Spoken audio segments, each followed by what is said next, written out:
Doctor James പറഞ്ഞ പോലെ already ഈ സമഗ്രമായ ലെവലുകൾ കേട്ട് കഴിഞ്ഞു. എങ്കിലും ഏതാണ്ട് ചില കാര്യങ്ങൾ കൂടി അതിലേക്ക് ചേർക്കുക എന്നത് മാത്രമാണ് എൻ്റെ ഉദ്ദേശം. കൃഷിയെ കുറിച്ച് പറയുമ്പോൾ ഇത് കേരളത്തിലുള്ള കൃഷി ലോകത്തിലുള്ള കൃഷിയോട് ബന്ധപ്പെട്ട് ചരിത്രപരമായ ബന്ധപ്പെട്ട് തന്നെയാണ് നിൽക്കുന്നത്. അതുകൊണ്ട് അല്പം ചരിത്രം പറഞ്ഞ് മുമ്പോട്ട് പോകാൻ റബ്ബർ കൃഷി ലോകമെങ്ങും സൗത്ത് ഈസ്റ്റ് ഏഷ്യയിൽ റബ്ബർ കൃഷി ആരംഭിച്ച അതേ കാലത്ത് തന്നെയാണ് കേരളത്തിലുള്ള റബ്ബർ കൃഷി ആരംഭിച്ചത്. 1902 ഇന്ത്യയിൽ പറഞ്ഞു പരിഹാറിന്റെ തീരത്താണ് റബ്ബർ കൃഷി ആരംഭിച്ചു വരുന്നത്. തുടർന്നുള്ള വർഷങ്ങൾ 1910 വരെയുള്ള 1910 വരെയുള്ള സമയമായിരുന്നു റബ്ബറിന്റെ ഒരു ബൂം പീരിയഡ്. അന്ന് വില വളരെയധികം കുതിച്ചു കയറുന്നതുകൊണ്ടാണ് ഇവിടെ കൃഷി വളരെ വ്യാപകമായി സ്പ്രെഡ് ചെയ്യാൻ. അത് കഴിഞ്ഞിട്ട് അതോടുകൂടി തന്നെ ഷിഫ്റ്റ് ഫ്രം ഈ ഒറിജിനൽ ഫോം ഓഫ് റബ്ബർ ബ്രസീലിൽ നിന്ന് റബ്ബർ സൗത്ത് ഈസ്റ്റ് ഏഷ്യയിലേക്ക് മാറിയതും പ്രൊഡക്ഷൻ മാറിയതും ആ സമയത്ത് തന്നെയാണ്. തുടർന്ന് 1920 വരുന്ന സമയം ഒന്നാം ലോകമഹായുദ്ധത്തിന്റെ സമയമാണ്. ആ സമയത്ത് ലോകമഹായുദ്ധത്തെ തീർന്ന റബ്ബർ പ്രൈസസ് വളരെയധികം താഴോട്ട് പോയി. അവര് തീരെ താഴോട്ട് പോയ ഒരു സ്ഥിതിയിൽ റബ്ബർ വാങ്ങാൻ ആളില്ലാത്ത ഒരു സ്ഥിതി വന്നപ്പോൾ ഇവിടുത്തെ റബ്ബർ കൃഷിക്കാർ കൂടുതലും യൂറോപ്യൻസ് ആയിരുന്നു. അവരെ സംരക്ഷിക്കുന്നതിന് വേണ്ടിയാണ് ചില പദ്ധതികൾ അന്നത്തെ ഗവൺമെന്റ് കൊണ്ടുവന്നു. അതായത് സ്റ്റീവൻസൺ സ്കീം എല്ലാവർക്കും അറിയാം. റബ്ബറിന്റെ എക്സ്പോർട്ടിന് ക്വാട്ട നിയന്ത്രിക്കുകയും കൃഷിക്ക് ലൈസൻസിങ് വരികയും ഒക്കെ ചെയ്തത് ആ സമയത്ത് കേരളത്തിൽ ഇത് തന്നെ സംഭവിച്ചു. അത് കഴിഞ്ഞാൽ അതിനെ തുടർന്നുണ്ടായത് ഗ്രേറ്റ് ഡിപ്രഷൻ എന്ന് പറയുന്നത് വ്യാവസായിക തകർച്ചയാണ് യൂറോപ്പിലെങ്ങും. ആ സമയത്ത് റബ്ബറിനെയും അത് വളരെ സാരമായി ബാധിക്കുകയുണ്ടായി. അതിനുശേഷം തുടർന്ന് വന്ന സമയം സെക്കൻഡ് വേൾഡ് വാറിന്റെ സമയമാണ്. സെക്കൻഡ് വേൾഡ് വാറിന്റെ സമയത്ത് റബ്ബർ വളരെ ഒരു അത്യാവശ്യ വസ്തുവായി മാറി. ഈ സമയത്ത് വീണ്ടും വർദ്ധനം പോകുന്നുണ്ടായി. എന്നാൽ ഈ സമയത്ത് റബ്ബർ ചിലരുടെ കയ്യിൽ ചില സാമ്രാജ്യശക്തികളുടെ കയ്യിൽ മാത്രമായിരുന്നുകൊണ്ട് ഓർഗനൈസ് കണ്ടുപിടിക്കാനുള്ള ഒരു ശ്രമം നടന്നു. അങ്ങനെയാണ് സിന്തറ്റിക് റബ്ബറിന്റെ ആവിർഭാവം.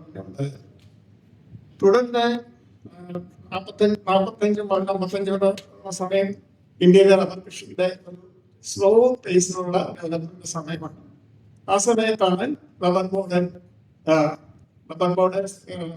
കേന്ദ്ര ഗവൺമെന്റ് റബ്ബർ ബോർഡ് വളരെ സംഘടിപ്പിക്കുന്നത്. തുടർന്ന് നോക്കുന്ന സമയമാണ് നമ്മുടെ റബ്ബർ കൃഷി കൂടുതലായി വ്യാപിച്ച് വളരെ ഉത്പാദനം കൂടിയ സമയം. ഈ സമയത്ത് വിദേശത്തു നിന്നുള്ള പല ക്ലോണുകളും ഇറക്കുമതി ചെയ്യുകയുണ്ടായി. മുതലായ ആദ്യം ഇറക്കുമതി ചെയ്യുന്നത്. അതിനുശേഷം ഫൈൽഡിംഗ് ക്ലോൺസ് 1962 കാലഘട്ടത്തിൽ ആറായി മാറുന്നത് TD217 അതുപോലെ TD1 മുതലായ ക്ലോണുകൾ ഉത്പാദനം വളരെയധികം കൂടുകയും ചെയ്തു. ഇങ്ങനെ ഉത്പാദനം കൂടിക്കൊണ്ടിരിക്കുന്ന സമയത്താണ് ഇന്ത്യയിൽ തന്നെയുള്ള ക്ലോൺ 605 ഇന്ത്യയിൽ തന്നെ റബ്ബർ ഗവേഷണ കേന്ദ്രത്തിൽ നിന്ന് വന്ന ക്ലോൺ അത് വ്യാപകമാക്കി 1980 റിലീസ് ചെയ്തത്. തുടർന്ന് അത് വ്യാപകമാക്കുകയും നമ്മുടെ ഉത്പാദനം വളരെയധികം കൂടുകയും ചെയ്തു. ഈ സമയത്ത് നല്ല ഉത്പാദനവും താരതമ്യേന നല്ല വിലയും ഉണ്ടായിരുന്നു. എന്നാൽ പുറകോട്ട് പോകാൻ തുടങ്ങിയത് 1995 WTO എഗ്രിമെന്റ് മുതലുള്ള സമയത്ത് റബ്ബറിന് കാര്യമായ വിലവർധന കഴിഞ്ഞ 30 വർഷമായിട്ടുണ്ടായിട്ടില്ല. ഇതിനിടയിൽ നമുക്ക് പറയേണ്ട ഒരു പ്രത്യേക കാര്യമുണ്ട്. റബ്ബർ കൃഷി കേരളത്തിൽ വ്യാപിക്കുന്നതിനുള്ള ഒരു പ്രധാന കാരണം കേരള ലാൻഡ് റിഫോംസ് ആക്ടാണ്. 1957 മുതൽ തുടങ്ങിയ ആക്ടുകളുടെ 63 ആക്ട് നിലവിൽ വന്നത്. അത് പൂർണ്ണ തോതിൽ നിലവിൽ വന്നത് 1970 മന്ത്രിസഭയുടെ സമയത്താണ്. ഈ സമയത്ത് തോട്ടങ്ങളെ ലാൻഡ് സീഡിംഗ് ഒഴിവാക്കിയിരുന്നു. അതുകൊണ്ട് പലരും തങ്ങളുടെ സ്ഥലങ്ങളിൽ തോട്ടങ്ങളാക്കി മാറ്റി. അങ്ങനെയാണ് റബ്ബർ കൃഷി കൂടുതൽ വ്യാപകമുണ്ടായ ഒരു വഴി. എന്നാൽ ഞാൻ പറഞ്ഞതുപോലെ ലോ പ്രൈസസ് ആണ് നമ്മുടെ ഭാഗത്തിരിക്കുന്ന പ്രശ്നം. കഴിഞ്ഞ 30 വർഷമായി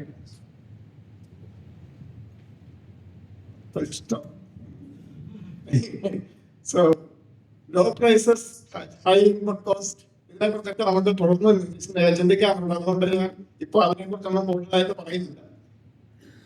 പക്ഷേ നമുക്ക് ചില പ്ലസ് പോയിന്റ്സ് ഉണ്ട്. നമ്മുടെ land suitable for agriculture, adequate rainfall ഉണ്ട്, ലോ അഗ്രികൾച്ചർ ആണിത്. ഇതൊക്കെ ആയിരുന്നാലും എന്തുകൊണ്ട് റബ്ബർ കൃഷിയിൽ നമുക്ക് ആശങ്ക ഉണ്ടാകുന്നു? ഒരു പ്രധാന കാരണം എന്താണെന്ന് വെച്ച് കഴിഞ്ഞാൽ നമ്മളുടെ കൃഷിക്കാരുടെ വയസ്സ് തന്നെയാണ്. Average age of Indian Kerala farmer is above 55. അതുപോലെ തന്നെ ആവറേജ് കേരള ഫാം ലേബറിന്റെ ഏജ് above 53 ആണ്. ഇത്ര പ്രായമുള്ള ആളുകൾക്ക് വളരെ ഇന്റൻസീവ് ആയിട്ടുള്ള അഗ്രികൾച്ചറിലേക്ക് ഇറങ്ങിത്തിരിക്കാനായിട്ട് സാധ്യത തീരെയില്ല. അതുകൊണ്ട് റബ്ബർ കൃഷി തുടരുക തന്നെ ചെയ്യും.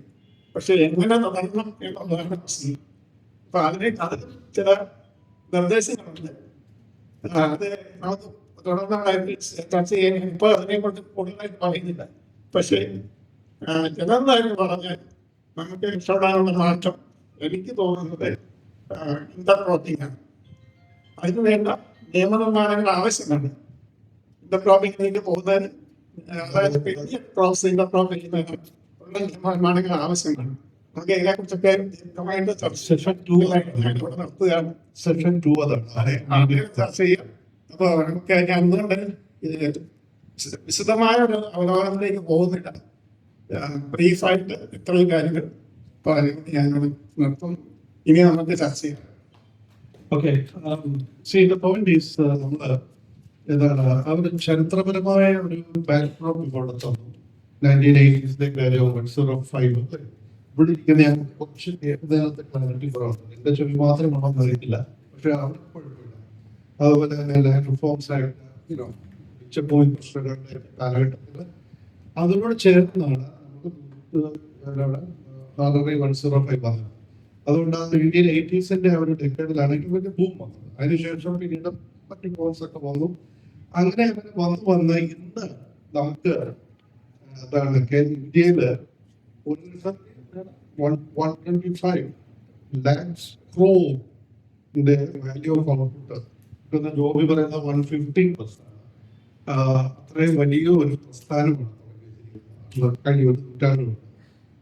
അപ്പൊ ആ ഒരു നൂറ്റാണ്ട് മുഴുവൻ നമുക്ക് 10 മിനിറ്റ് 15 മിനിറ്റ് കൊണ്ട് അവലോകനം ചെയ്യാൻ പറ്റുകയില്ല. പക്ഷേ ദാറ്റ് ഇസ് ദ ബാക്ക്ഗ്രൗണ്ട്. ഇന്നത് 125 അല്ലെങ്കിൽ 150 കോടി വരുന്നുണ്ട്. പക്ഷെ പ്രശ്നം പ്രൈമറി പ്രൊഡക്ഷനിലെ അതിന്റെ ഒരു 8 to 10% കൂടുതലില്ല. ഈ വാല്യൂഷൻ മുഴുവൻ നടക്കുന്നത് വേറെ. അപ്പൊ അവിടെയാണ് കേരളത്തിന്റെ ഒരു പ്രശ്നം. നമ്മൾ അതിലേക്ക് പുറകെ. അപ്പൊ അടുത്ത സീക്വൻഷ്യലായിട്ട് സന്തോഷ് കുമാർ ഒരു 4 minutes, then we will have two-way interventions. Thanks, Dr. Jacob, my panelist. And ഞാൻ മലയാളത്തിൽ സംസാരിക്കാൻ നോക്കാം. I not very good in Malayalam. I try my best. ഞാൻ ഈ മീറ്റിംഗ് വരുന്ന സമയത്ത് 10-20 വർഷത്തെ ഡേറ്റ ഞാൻ ജസ്റ്റ് ഒന്ന് സ്റ്റഡി ചെയ്യാറ്. ഈ 20 വർഷം കൊണ്ട് റബ്ബറിൽ എന്താ നടന്നിട്ടില്ലെന്നുള്ള ഒരു ചെറിയൊരു thought process. C, Kerala and Indian rubber is almost similar. കാരണം ഇന്നും 67% ഏരിയ റബ്ബറിൽ ഇന്നും കേരളത്തിലാണ്. 71% പ്രൊഡക്ഷനും കേരളത്തിലാണ്. അപ്പോൾ Kerala is whatever happens to rubber, Kerala is still a major player. നമ്മൾ ട്രഡീഷണൽ ഏരിയ എന്ന് പറഞ്ഞാലും നോൺ ട്രഡീഷണൽ ഏരിയ എന്ന് പറഞ്ഞാലും Kerala is a major player. If you look at the last 20 years, കഴിഞ്ഞ 20 വർഷങ്ങൾ നോക്കിക്കഴിഞ്ഞാൽ നമ്മൾ ടോട്ടൽ ഏരിയ വർദ്ധിച്ചിട്ടുള്ളത് 49% area has increase in the country. നമ്മൾ ഇന്ത്യയിൽ 49% ഏരിയ ഇൻക്രീസ് ചെയ്തു. 5.9 lakh ഹെക്ടേഴ്സിന് 8.9 lakh ഹെക്ടേഴ്സിലൊക്കെ കൃഷി വ്യാപിച്ചു. സെയിം ടൈം ടാപ്പബിൾ ഏരിയ കൂടിയിട്ടുള്ളത് 4.5 to 7.5, that is 69% area tappable area ഇന്ത്യയിൽ കൂടി. പ്രൊഡക്ഷൻ വർദ്ധിച്ചതോ just 7%. I'm just putting some thought to you. അത് മാത്രമല്ല 8.02 8.57 lakhs നിൽക്കുന്നു. 50,000 മെട്രിക് ടൺസ് റബ്ബർ മാത്രമേ കൂട്ടിയിട്ടുള്ളൂ. If you look back from 2004 to 2024. അതുപോലെ ഈ പെർ ഹെക്ടർ നോക്കുകയാണെങ്കിൽ നേരെ 17% കുറഞ്ഞു. 1795 കിലോ പെർ ഹെക്ടറിന് ഇന്ന് 1800 സോറി അന്ന് കുറഞ്ഞിട്ട് 1400 എത്തി. 17% ഈൽഡ് കുറഞ്ഞു. കൺസംഷൻ ആണെങ്കിലോ കൺസംഷൻ 8 lakh മെട്രിക് ടൺസ് ആയിരുന്നു 20 വർഷം മുമ്പ്. അത് കഴിഞ്ഞ വർഷം ഒഫീഷ്യൽ കൺസംഷൻ പറഞ്ഞാൽ 14 ലക്ഷം മെട്രിക് ടൺസ് ആണ്. കമ്പൗണ്ട് നമ്പർ കൂടി ചേർക്കുകയാണെങ്കിൽ കൺസംഷൻ 16.5 lakh മെട്രിക് ടൺസ് ആണ്. അതിന്റെ ഗ്രോത്ത് റേറ്റ് ആണ് 179%. അപ്പോൾ 179% കൺസംഷൻ കൂടി. But production has gone up by only 7%. അത് മാത്രമല്ല ഇമ്പോർട്ട്സ് 45,000 മെട്രിക് ടൺസ് ആയിരുന്നു 20 വർഷം മുമ്പ്. ഇന്ന് ഇമ്പോർട്ട്സ് നിൽക്കുന്ന 5 ലക്ഷം മെട്രിക് ടൺസിലാണ്. അതിന്റെ അർത്ഥം ഇൻക്രീസ് 989%. അത് മാത്രമല്ല പ്രൈസസ് നോക്കിയാൽ ഈ 20 വർഷം കൊണ്ട് 132% മാത്രമേ വർധനയുണ്ടായിട്ടുള്ളൂ. So if you look at entire picture, നമ്മൾ പറയുന്ന കാണുന്ന പ്രൊഡക്ഷൻ ഇൻക്രീസ് ഒന്നും ഉണ്ടായിട്ടില്ല. I'm just trying to put one view. Kerala production has dropped. കേരളത്തിലെ പ്രൊഡക്ഷൻ കുറഞ്ഞിരിക്കുകയാണ്.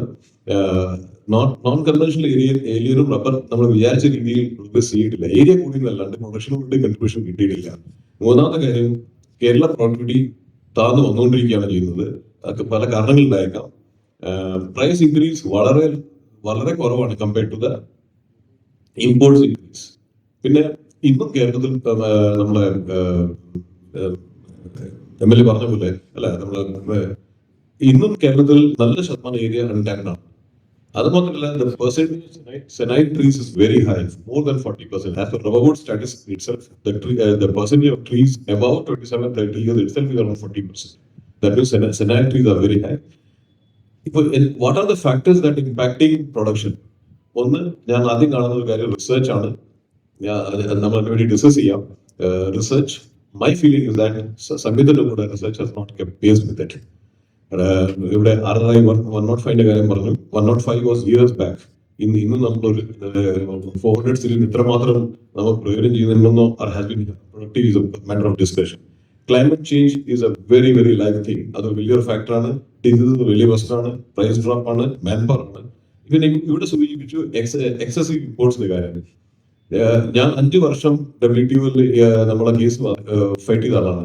2015 തൊട്ട് 2020 വരെ ഞങ്ങള് ഉപാസി, സീരിയസ് സാർ ഉണ്ടായിരുന്നു, ഇന്ത്യൻ റബ്ബർ അസോസിയേഷൻ, പിന്നെ NFRPS കൂടി ചേർന്നിട്ട് ഞങ്ങൾ 5 വർഷം ഡൽഹിയിൽ ഇതിനു വേണ്ടിയിട്ട്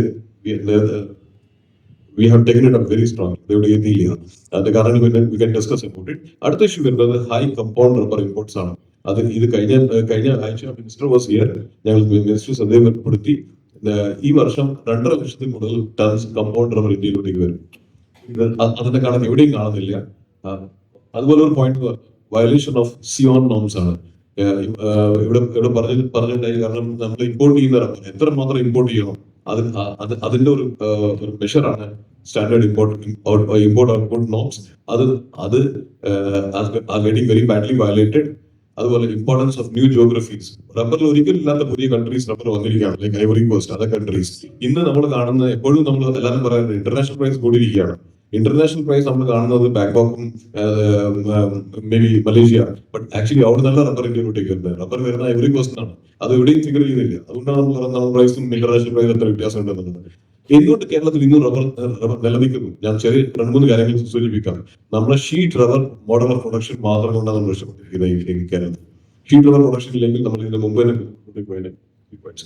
അതുപോലെ ഓൾട്ടർനേറ്റ്, ഇവിടെ വേറെ ഗുണമുണ്ട്. ഓൾട്ടർനേറ്റ് ലെറ്റക്സ് പ്രൊഡക്ഷൻ നടക്കുന്നുണ്ട് കേരളത്തിൽ. വേറെ രാജ്യങ്ങളൊന്നും ആൾക്കാരെ കണ്ടിട്ടില്ല. ലെറ്റക്സ് പ്രൊഡക്ഷൻ എന്താണെന്ന് കണ്ടിട്ടുണ്ടാവില്ല. അത് ഓൾട്ടർനേറ്റീവ് ആണ്. നാളെ വില പറഞ്ഞു കഴിഞ്ഞാൽ RSS ആൾക്കാർ ലെറ്റക്സിന് ഷിഫ്റ്റ് ചെയ്യാൻ പറ്റും. അതുകൊണ്ട് പ്രൈസ് മെയിൻറ്റെയിൻ ആണ്. കുറെ ബെറ്റർ പ്രൈസ് കിട്ടുന്നത്. പിന്നെ നമ്മൾ ആൾക്കാരുടെ skill, that is also you should mention about it. Inherited holdings ആണ്. നമുക്ക് ഹോൾഡിങ്സ് ഇൻഹെറിറ്റഡ് ആണ്. പുതിയ ആൾക്കാർ ആരും കോൺട്രാക്ട് എടുത്തിട്ട് അല്ലെങ്കിൽ റെന്റ് കൊടുത്തിട്ട് കൃഷി ചെയ്യുന്നില്ല. അതുകൊണ്ട് അത് കോസ്റ്റ് ഓഫ് കൾട്ടിവേഷൻ വരാത്തത് കൊണ്ട് മാത്രമാണ് അതൊക്കെ നമ്മൾ കാണാത്തത്. പിന്നെ പ്രീഡോമിനൻസ് ഓഫ് RRI 105. ഇന്നും small holdings 105 is prevalent, and that is still supporting us. I wonder if it is not, what would have been the situation.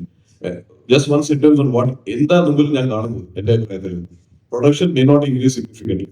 നമ്മൾ എന്ത് എഫർട്ട് എടുത്തു കഴിഞ്ഞാലും പ്രൊഡക്ഷൻ ഒരു പരിധി ഇൻക്രീസ് ചെയ്യാൻ പോകുന്നില്ല. കാരണം അത്രയും സീരിയസ് കൺസ്ട്രെയിൻസ് ആണ് നമ്മൾ ഉണ്ടാകുന്നത്. അതിനേക്കാളും കൂടുതൽ പോകുന്നത് റീപ്ലാന്റിംഗ് ശരിയായി കൊണ്ടുവന്നില്ലെങ്കിൽ ഇവിടെ പറഞ്ഞ പോലെ റീപ്ലാന്റിംഗ് ഇന്നൊരു ആവറേജ് റീപ്ലാന്റിംഗ് ഉണ്ടാക്കണമെങ്കിൽ ഒരു 5 lakh rupees സ്പെൻഡ് ചെയ്യണം.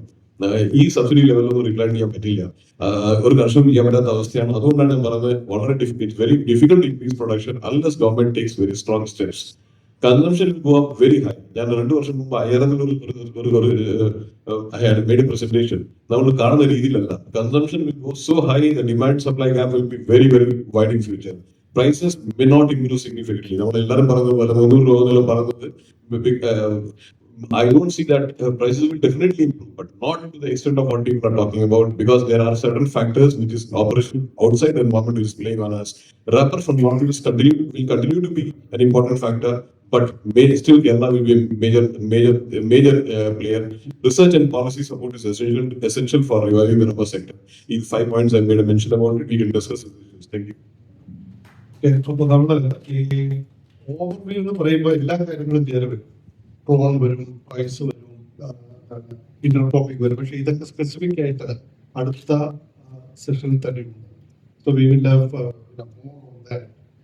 അപ്പോൾ ഇപ്പോൾ നമ്മൾ കുറെ ജനറിക് ആയിട്ടാണ് ഇപ്പം നമ്മൾ ബാക്ക്ഗ്രൗണ്ട് സെറ്റ് ചെയ്തിരിക്കുന്നത്. ഇനിയിപ്പോൾ ജോബി വന്നാൽ കുറച്ചുകൂടി സ്പെസിഫിക്സിലേക്കുള്ള സ്പെസിഫിക്സ് പറഞ്ഞിട്ടുള്ള ഒരു ഓവർവ്യൂ ആണ് ജോബി തരാൻ പോകുന്നതാണ് ഞാൻ മനസ്സിലാക്കുന്നത്.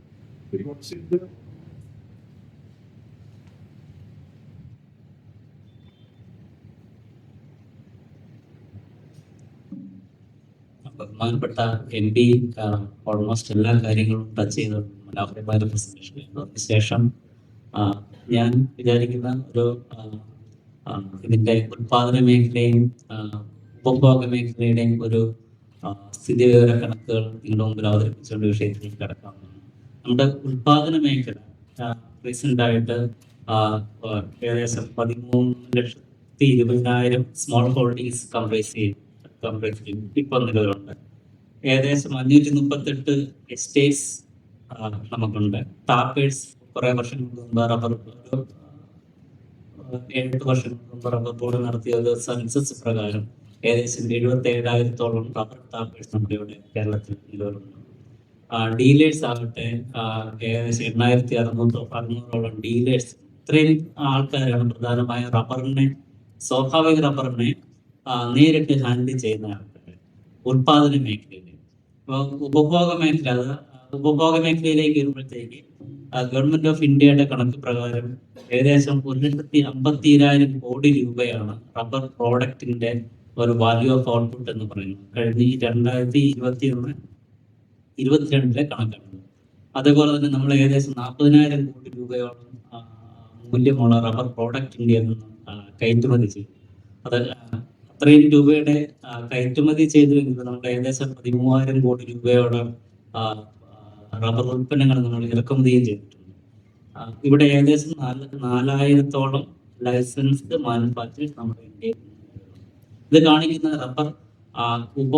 റബ്ബർ പ്രോഡക്റ്റ് ഉൽപാദന മേഖലയുടെ ഒരു സ്ട്രെങ്ത് ആണ് നമ്മുടെ ഇവിടെ. എങ്കിലും നമ്മൾ ഈ പ്രോഡക്റ്റ് ഉൽപ്പന്ന നിർമ്മാണ മേഖല ഇത്രയും സ്ട്രോങ് ആണെങ്കിലും നമ്മൾ ഒരു നാച്ചുറൽ റബ്ബറിന്റെ ഇമ്പോർട്ടും ഉൽപാദനം നോക്കുകയാണെങ്കിൽ ഏകദേശം ഒരു 6,000 കോടി രൂപയുടെ ഇറക്കുമതി കഴിഞ്ഞ വർഷം നമ്മൾ നാച്ചുറൽ റബ്ബർ ഇവിടെ നടത്തിയിരുന്നു. മൂല്യത്തിൽ നോക്കിക്കഴിഞ്ഞാൽ നമ്മുടെ സ്വാഭാവിക റബ്ബറിന്റെ ഉൽപാദനം എന്ന് പറയുന്നത് ഏകദേശം 13,000 കോടി രൂപയുടെ സ്വാഭാവിക റബ്ബറിന്റെ ഉൽപാദനം നമ്മൾ കഴിഞ്ഞ വർഷം